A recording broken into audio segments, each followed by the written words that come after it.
প্রযুক্তি বিশ্বে এক নতুন দিগন্ত উন্মোচিত হচ্ছে। এতদিন আমরা সৌরশক্তি, বায়ুশক্তি বা লিথিয়াম আয়ন ব্যাটারির উপর নির্ভর করে এসেছি, কিন্তু এবার চীন নিয়ে এসেছে এক যুগান্তকারী উদ্ভাবন, পারমাণবিক ব্যাটারি। শুনতে অবিশ্বাস্য মনে হলেও চীনের বিজ্ঞানীরা এমন একটি ব্যাটারি তৈরি করেছেন যা একবার চার্জ দিলে 50 বছর পর্যন্ত চলতে পারে। ভাবুন তো, আপনার স্মার্টফোন, ল্যাপটপ বা অন্যান্য ডিভাইস একবার চার্জ দিলেই অর্ধ শতাব্দী ধরে চলবে। এই ক্ষুদ্র কিন্তু শক্তিশালী ব্যাটারি তৈরি করেছে বেইজিং ভিত্তিক একটি স্টার্টআপ কোম্পানি বেটাভোল্ট। তারা তেজস্ক্রিয় আইসোটোপ নিকেল 63 ব্যবহার করে এটি তৈরি করেছে।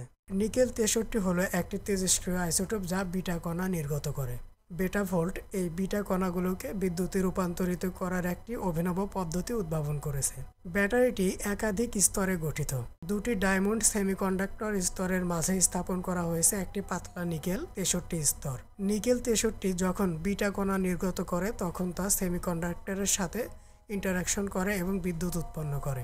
বেটাভোল্টের বিজ্ঞানীরা এই ব্যাটারিটিকে অত্যন্ত নিরাপদ বলে দাবি করেছেন, কারণ তেজস্ক্রিয় উপাদানটি একাধিক স্তরের সুরক্ষা দ্বারা আবদ্ধ, যা কোনো প্রকার তেজস্ক্রিয় বিকিরণ বাইরে বের হতে বাধা দেয়। এমনকি ব্যাটারিটি ভেঙে গেলেও পরিবেশের কোনো ক্ষতি হবে না বলে তারা আশ্বস্ত করেছেন। এই পারমাণবিক ব্যাটারির সম্ভাব্য ব্যবহার অসীম। ছোট আকারের হওয়ায় এটি স্মার্টফোন ও ল্যাপটপের মতো পোর্টেবল ইলেকট্রনিক্স ডিভাইসে ব্যবহার করা যেতে পারে।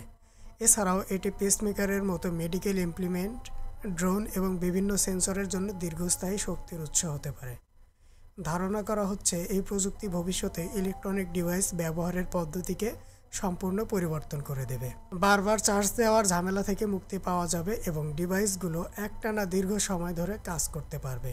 বেটাভোল্ট জানিয়েছে তারা বর্তমানে এই ব্যাটারির বাণিজ্যিক উৎপাদনের প্রস্তুতি নিচ্ছে। খুব শীঘ্রই আমরা হয়তো আমাদের দৈনন্দিন জীবনে এই যুগান্তকারী প্রযুক্তি দেখতে পাবো। পারমাণবিক ব্যাটারির এই সম্ভাবনা নিয়ে আপনার কি মতামত? কমেন্ট বক্সে জানাবেন।